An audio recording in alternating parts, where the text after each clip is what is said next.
What's the best way to study for your ASVAB test and get the job that you want? In this video, I will show you how I studied for my ASVAB test and why it is important to score as high as possible instead of just shooting for the minimum passing score. If you're new to my channel, I'm John Cruz and I've been serving in the United States Air Force for 8.5 years. The goal of my channel is to help you be successful before, during, and after your military career by sharing my tips, tricks, and life experiences in the Air Force. On my channel, I will also teach you how to start a business while in the military, how to get out of debt and improve your finances while in the military, and how to prepare for your transition out of the military and into the business world. Now that you know what my channel is all about, let's get started.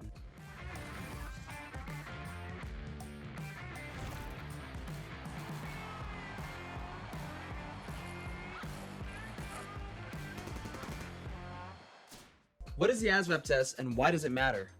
ASVAB stands for the Armed Services Vocational Aptitude Battery Test and is designed to test you on 8 critical areas through subtests. The ASVAB subtests are general science, arithmetic reasoning, word knowledge, paragraph comprehension, mathematics knowledge, electronics information, auto and shop information, and mechanical comprehension. Wow, that was so boring. ASVAB is broken down into several subtests and each qualification area correlates to the types of jobs you are applying for. This test is designed to determine how qualified you are for certain military jobs, and therefore a much higher score will qualify you for a greater number of jobs to choose from. So, make sure you check which career fields you are interested in applying for, and check what the qualifying scores you need to have before you test so that you can become qualified on the job you want. In the description below, I have linked the military.com page you can view Air Force qualifying scores. If you are a horrible test taker like me and hate studying, I'm going to show you what I did to study so that you can pass the ASVAB test. So make sure you stick around until the end of the video. It is important to put as much time and effort into preparing for the ASVAB test because retesting policies vary amongst each branch, and it might be more time consuming to try to retest compared to passing it the first time. If you do not test high enough on the ASVAB test for the job that you want and the branch that you want to apply for, then you will not be eligible. According to military.com, ASVAB retest policy states that you must wait 1 month from the date you last tested in order to test a second time. If you still do not meet the qualifying scores, you can retest a second time,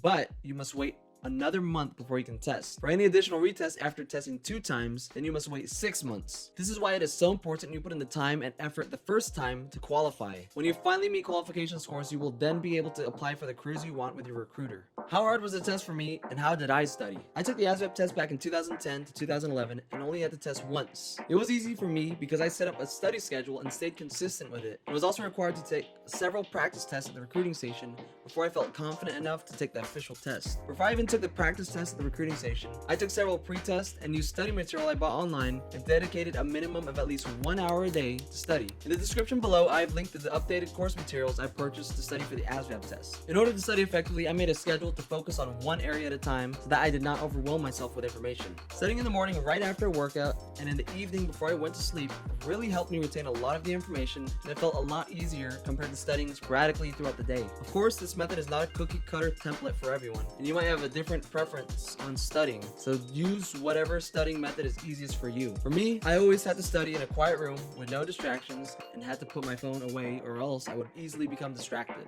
I always listened to ambient music, classical, or jazz with no vocals to help me stay focused. Even today, I study best right after a morning workout and some coffee. Depending on how high your qualifying scores are for your job and the military branch you want to apply for, it will sort of dictate how much studying you need to put in to prepare. I'm not saying to shoot for the bare minimum, but just know what you need to score to at least qualify. It is better to hit the minimum and qualify than not qualify at all after retest in another month. Luckily for me, Security Forces does not have a super high qualification score, so I did not have to study too hard to qualify for the job I wanted. According to military.com, Security Forces only requires a general score of 33, and to qualify for the Air Force, you need a score of 36. I found that career fields that are primarily electrical or mechanical oriented tend to be on the higher end spectrum of qualifying scores. I have also listed the link in the description below so that you can view all the Air Force jobs and see what their qualifying scores are. I have also found that getting a tutor to help you with basic math and English can drastically help you score higher on these critical areas. In high school, I absolutely hated math, and this was one of the worst subjects I've ever encountered. Yes, I will admit I am not good at math. If the job you are wanting requires a high mathematics score or English score, you might want to try to hire a tutor because studying by yourself or even purchasing study material might be more difficult and require more discipline. It is much easier to have a professional tutor trying to teach you instead of you trying to teach yourself.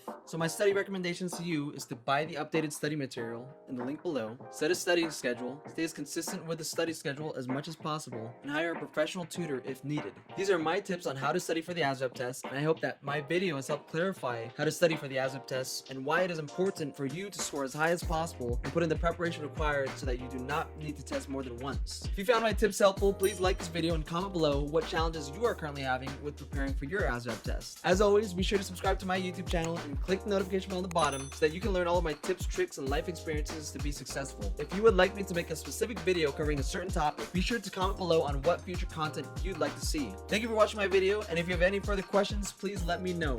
Peace.